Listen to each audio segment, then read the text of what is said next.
ketika ada seorang perempuan yang datang menyinati kaki Tuhan Yesus.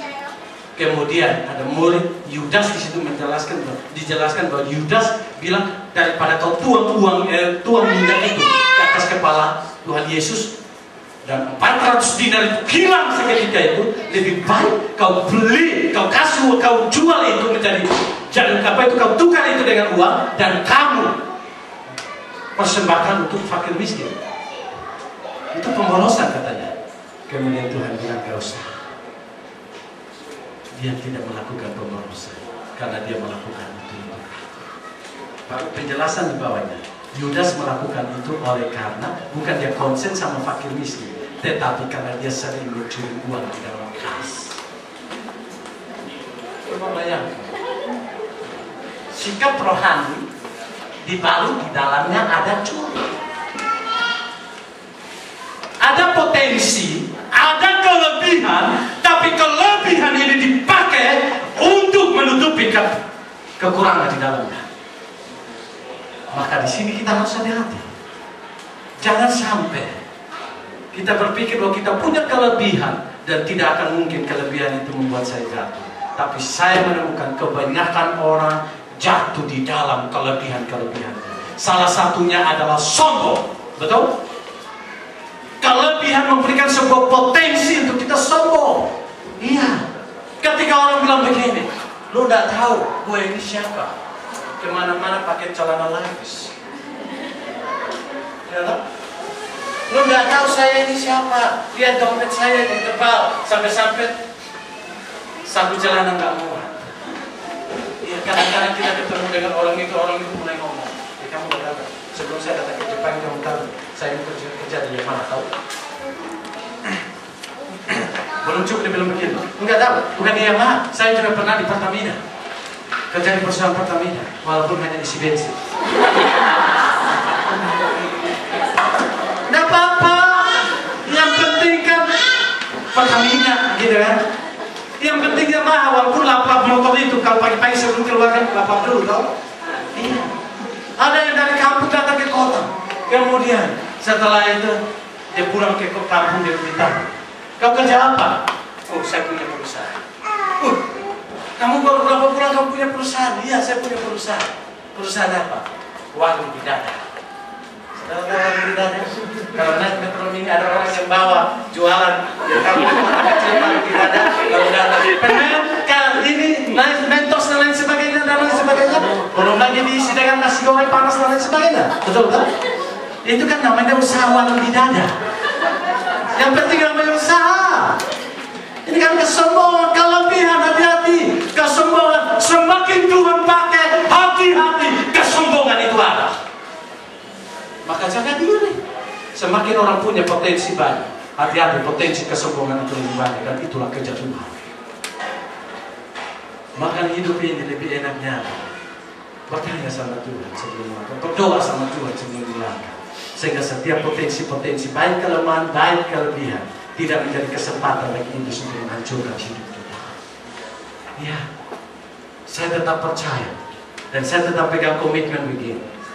Orang mengatakan begini, walau dipuji tidak pernah bertambah, walau dikritik tidak pernah berkurang. Betul? Orang puji saya kata segala kemuliaan bagi Tuhan. Kalau turun dari mimbar orang lupa terima kasih, khotbahnya luar biasa, berikan kemuliaan sama Tuhan. Karena itu firman bukan punya saya. Ketika turun apa bilang Pak?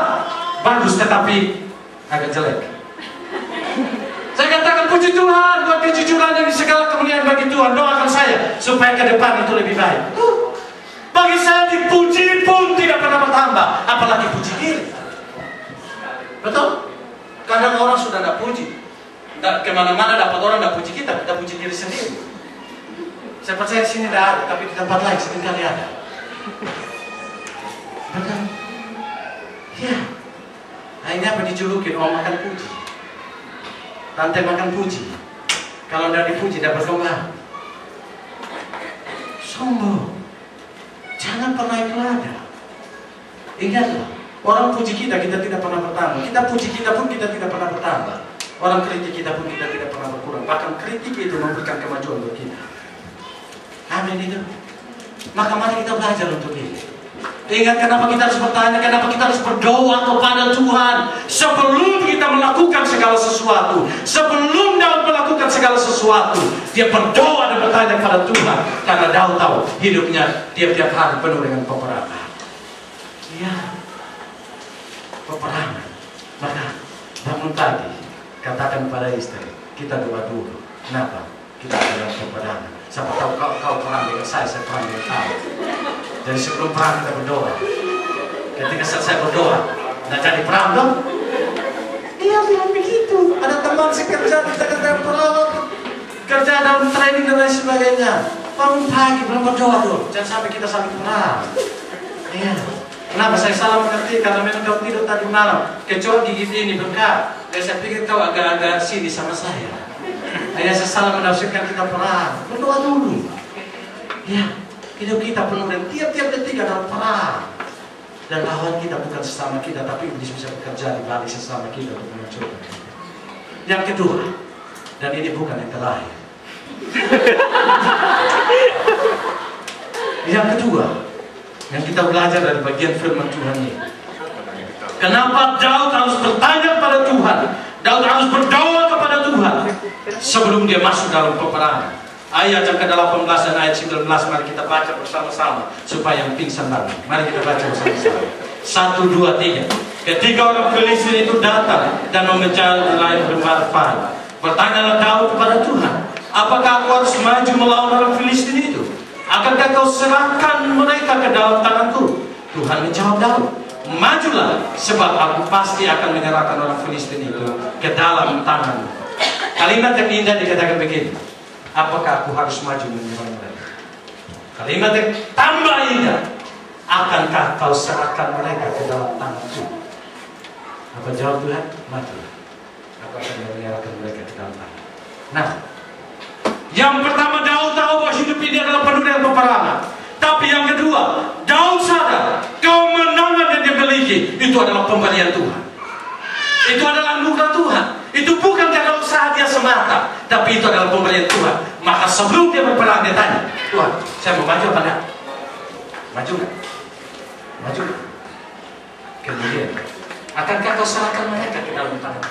Artinya, Tuhan mau gak serahin mereka ke dalam tangan? Tuhan mau serahkan mereka ke dalam tangan apa enggak? Kemudian Tuhan katakan, maju, aku akan serahkan mereka ke dalam tangan. Artinya, Daud sadar kemenangan mengalahkan bangsa Filistin itu bukan karena kekuatan dia, bukan karena kehebatan prajuritnya, bukan karena kekuatan senjatanya, bukan karena siasatnya, bukan karena dia punya pengalaman berperang.